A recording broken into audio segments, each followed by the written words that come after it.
All right, good morning, class, and welcome to week number 14. That is right, week number 14 of your 9407 class, which is your intellectual freedom class. As always, I'm your professor, Dr. J.S.K. Austin, and you all are almost done. Whoa! So, yeah, I hope you have had an enjoyable semester. I certainly have had an enjoyable semester. And I do hope that some of you all will be joining me in the spring for cultural heritage or for the business reference class, either or both. But I would like to see some familiar faces in those classes if you all are willing to go through another class with me.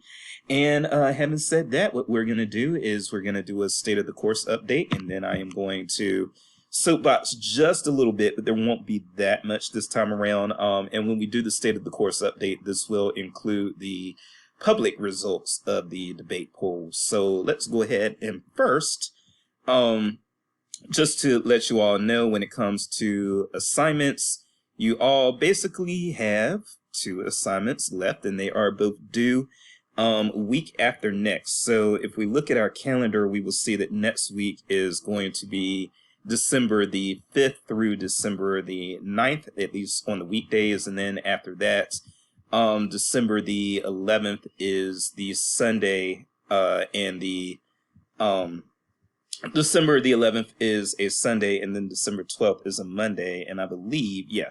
So your advocacy assignment is going to be due on December 12th, and again, that's that Monday.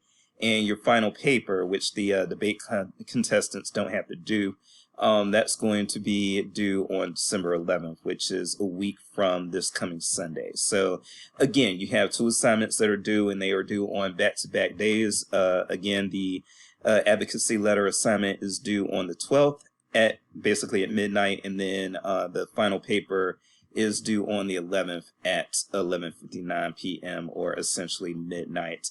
So go ahead and be working on those and be ready to get those in. I will say again that I think the advocacy letter should take no more than 2 to 5 hours. So that is something that you all can go ahead and knock out if you want to, and it should not take you long. You also do have still 2 discussion board prompts.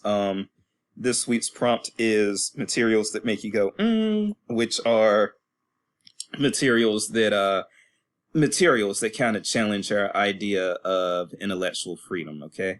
So, and there will be a little bit of a grace period on that. So even though it's due on December 4th, I probably won't put the grades in prior to December the 8th, okay? But still plan to have this done by December 4th. And then you'll have one final discussion prompt, and that final discussion prompt will be on comedy, and that will be for week 15, and that's basically the bookend. So we had kind of a lighter subject the first week, and we'll have a lighter subject on the 15th week, and that's pretty much how things are going to go. So yeah, there you have it with that. Now, when it comes to our debate results and what the poll featured, let's go ahead and take a look at that. All right, let's go ahead and get these results up. Let's see what we got going on here. Okay, this is where we want to be. And so again, we are only going to discuss in this video, we're only going to include the scores of who people thought won, and then how well they thought each side performed. We're not going to look at the feedback or the classmate comments in the video. That will be shared with the debate participants, but it won't be shared with everyone here in this video. So this is what we are going to share in this video. First of all, who do you think won the debate? Now, I do want to say, first of all, that all of you are winners in my book. It is not easy to get in front of people and debate, and it's certainly not easy to get in front of people and debate in this online format that we have been using through Zoom. So I want to applaud everybody who came and did that sort of thing, or who came and just went on ahead and participated in the debate. I hope you had fun. Some of you did, one of you did email me, let me know that you got a chance to make new friends and that sort of thing, and that's what I'm looking for. You do need to network at the student level. You're going to be networking throughout your entire career when you go to conferences and do all that stuff, but you've got to start as a student. I started as a student, and that's what got me in this position where I can be a professor now, as opposed to just or not that I'm knocking rank and file librarians, but I'm just saying if I hadn't started networking as a student, I probably wouldn't be where I am now. Okay? So having said that, of the 40 of you, 18 people appear to have participated in the poll. Now, of course, there was going to be a maximum of only 32 anyway, because there were 8 debate participants. So those 8 were not going to count. So we got 18 out of the 32 participating here. So the pro side, there were 4 people who thought that the pro side won. The pro side being Courtney, Liz, Holly, and Rachel.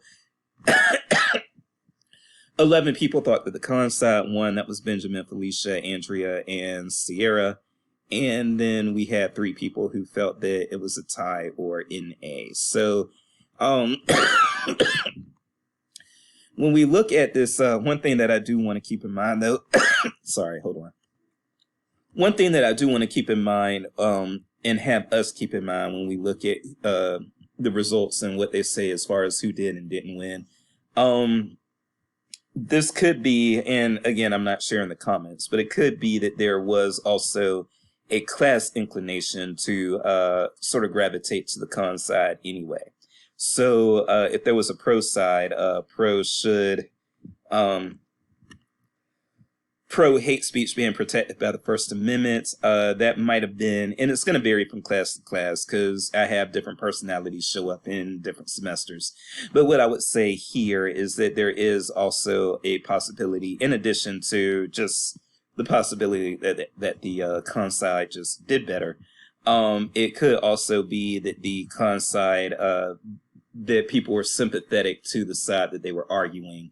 And that was one thing that I was noticing in you all's discussion board comments throughout the semester, was that you all are actually not free speech absolutists the way. I think a lot of you started out that way, but as the class went on, I'm seeing that a lot of you kind of adjusted your viewpoints on that. And so if you're not a free speech absolutist, then you might gravitate to the con side anyway.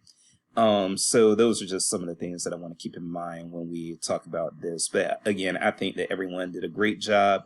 And really, overall, the comments do reflect that you all thought that everyone did a great job, even if it is clear that those who participated in the survey thought that the con side won. But here's the other thing to keep in mind. So how would you rate the pro side's performance, with 0 being terrible and 10 being perfect? Everyone scored you all at least a 6. So for the pro side, with 5 being average, everybody thought that you did better than average. So we've got 1 at the 6, 4 at the 7, 5 at the 8, 7 at the 9, and then 1 at the 10. So there you go, and that's pretty good. My mean is actually not showing up the way that it should, so I'm not even going to show that because it might confuse people. But there is a mean score that showed up in there, and yeah, it's not showing what it's supposed to show. Now, on the how would you rate the con side's performance, as you can see, there were more 9s and 10s here, just to be honest. So again, everybody thought that they did better than average, if average is 5, but you have 2 for 6, 1 for 7, 2 for 8, and then you have 9 for 9 and 4 for 10. So you do have stronger scores leaning toward perfection or near perfection here than what you had with this side, although okay, 7 for 9 on the pro side, and was it 7 for 9 on the con side as well? Oh no, it was 9 for 9 on the con side. So yeah, things were the performance of the con side again was rated a little better. But again, please don't let this discourage. For those of you who were on the pro side, you did a wonderful job. Please don't let this discourage you. I hope you had fun. Also, again, please don't have your feelings hurt. You can't win them all. When you are at conferences, you're going to see sometimes you knock conference presentations out of the park, and sometimes your conference presentations are going to be just kind of panned or ignored or slept on even. I've had people snore, or I've had a person snore in a conference presentation that I was doing, so you never really know. But I would say, again, you all did a very good job, all of you on the pro side and the con side. You should all be very proud of yourselves. And thank you for doing what it takes to make this class a little more interesting. So thank you. With that said, so that's your state of the course update, and then also your results being shared there. And I don't think there's too much else that I really want to talk about. Again, we are nearing the end. You all definitely should go ahead, dive into the readings this week, do your discussion board this week, and then go ahead and get those papers kind of rolled out, and that's basically what you need to do. There's not too much else to say, but we have had an enjoyable semester, in my opinion. I think you all have done well. I had a very good mix of students here, and I look forward to giving some closing thoughts next week in the final check-in video for week 15. But having said that, this is my time for week 14. I am Dr. Jace, and yeah, a debate is a race, and I think that you all finished the race in, in good health, high spirits, and you all did absolutely great. So thank you for being a wonderful class, and I will see you next week.